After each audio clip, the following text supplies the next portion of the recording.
There is a generation of young adults and children who just never knew, like these 4- and 5-year-olds, who, when I asked, "Do you know who this is?"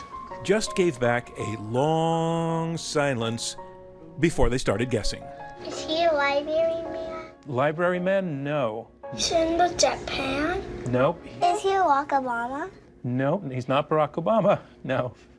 Because they never got the chance to know what you have to be at least 20 or 21 to know. That's Mr. Rogers. He was lots of fun to watch. Yeah? Yeah, I wish I could be princess and live in the castle and have the king and queen. Oh yeah, I love that. Can you identify this man? Yes. Exactly. What's this feeling? My heart. Your heart? That's my heart right there. Really? Yeah, I love him. It's a beautiful day in this neighborhood. You think of the song that Mr. Rogers made famous, that innocence-filled ode to getting along with each other, and then you consider how utterly that song would fail today as a soundtrack for the present moment. So your staff is speaking Spanish to customers when they should be speaking.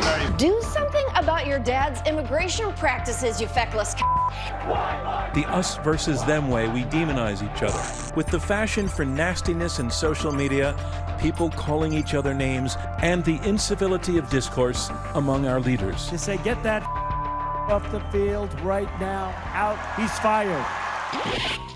Or does it? Could it in fact be that we need Mr. Rogers now more than ever? Please won't you be my neighbor? That's the implicit question asked in a new documentary, Won't You Be My Neighbor? Won't you be my neighbor? Which tells the story of the 34-year-long run of Mr. Rogers' Neighborhood Hello. and the man behind it. As it happens, Fred Rogers is a man I got to know some myself when I profiled him for Nightline in 2001. That was the year he hung up his sweater. Fred was a superstar by then. When I was a little girl, there were many confusing messages about white and black and who belonged where, but we knew we belonged with you. Thank you for that. That happened everywhere he went. Fred Rogers made connections with millions of people that lasted a lifetime. And I remember asking him about that. To watch so many people walk up to you and all of them saying 2 words, thank you, over and over, it was thank you. What are they all thanking you for? You know, I think that people long to be in touch with honesty. We're not going to fudge stuff. We're going to tell them the truth, and we're not going to dance around and say how happy things are when they're not. And I have a feeling that that's part of the thank you. The neighborhood did not try to dazzle or distract little kids. It was there to help them understand the world they were growing up into, with straight talk on sometimes difficult topics that took their feelings seriously. Did you ever know any grown-ups who got married and then later they got a divorce? Most famously, 50 years ago this week, those of us who loved him and who take him to his rest today. Immediately following the assassination of Robert Kennedy, Mr. Rogers found a way to help kids put that in perspective. What does assassination mean?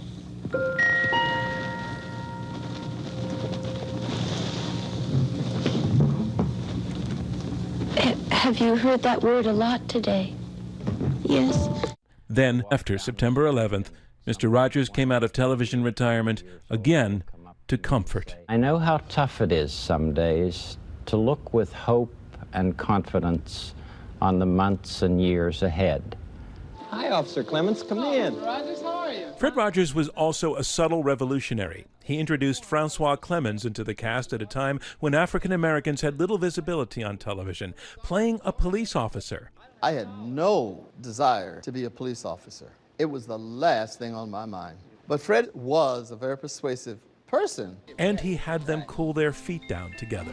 Clemens told me that Rogers, who was also an ordained Presbyterian minister, told him the scene was inspired by the New Testament account of Jesus washing the feet of his disciple Peter. That feels better already. This was no accident. He knew what he was doing. On that day I spent with Fred in 2001, Very good feeling. he may already have been sick with the stomach cancer that 2 years later would take his life. And the surprising thing after that was how quickly his legacy was shunted off to be part of yesterday. The set of the neighborhood became literally a museum piece. Mr. Rogers' place in our consciousness had lost its relevance. or maybe not. Oh my God. Only last year, following a terrorist attack at an Ariana Grande concert in Manchester, England, a video of Fred Rogers speaking to the Television Academy began bouncing around social media, one where he talks about the advice his mom gave him. She would say, always look for the helpers. There will always be helpers. Advice from a man who could make a frightening world seem less frightening, something some of us really seem to be missing right now. I think we could all use a Mr. Rogers now, for sure. If he could show up again today, that would be a good thing? Yes. Yeah. Well, in a way, he is. Tom Hanks will be playing Mr. Rogers in a movie. I like you. I like you, my dear. And then there's that documentary.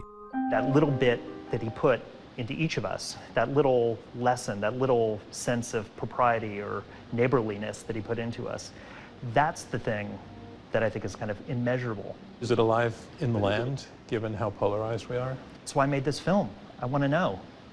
I think let's have a discussion. What kind of neighbors are we? Are we living up to what Fred Rogers wanted us to do? The film also includes interviews with someone who spent a lot of years with Mr. Rogers. 50 years you were married to Mr. Rogers, which makes you Mrs. Rogers. That's right, that's right. I'm Joanne. Joanne, who told me she also thinks the times we're in could use her husband again, who happened to be a lifelong Republican. Here we have somebody leading us right now who is not a forgiver. His values are very, very different from Fred's values, almost completely opposite. You could imagine Fred Rogers actually coming out and speaking up about that? Person whose name we are not naming? I think he might have to. Really? So that would be political. I mean, that would be political. Which was something he tried to avoid. Yes, yes. But Fred was cautious about the fact that one of the characters on the show, Officer Clemens again, was in real life gay, and Fred wanted that kept quiet. There was a part of me that was heartbroken. I'm also a realist. There were lots of places where I could not be openly gay. So Fred, in a way, was a revolutionary, and in a way, he was not a revolutionary. That's right. He always was thinking about that audience of adults who were going to take away his children. Turn off the television. Yes. Do you think Fred today would give Francois that same advice? Probably not. No, not now. So how about those kids who never heard of Mr. Rogers, who grew up knowing mostly entertainment that is action-packed, ever-changing, and fast-moving? Well, here was a visit to a farm with Fred Rogers. 13 slow-moving minutes, and the kids were, well, they were entranced. The machine fills them up so fast. It was nice seeing you, Fred. Good to see you. Bye-bye. Who liked it? And what did they see in Fred Rogers? He seems like he's nice and he helps a lot. So there it is, Fred Rogers still making connections that, who knows, could last a lifetime. I would watch it every day and I'll watch it after that day. I don't have the TV. I'll watch it until I get old. For Nightline, I'm John Donvan in New York. Hi everyone, George Stephanopoulos here. Thanks for checking out the ABC News YouTube channel. If you'd like to get more videos, show highlights, and watch live event coverage, click on the right over here to subscribe to our channel, and don't forget to download the ABC News app for breaking news alerts. Thanks for watching.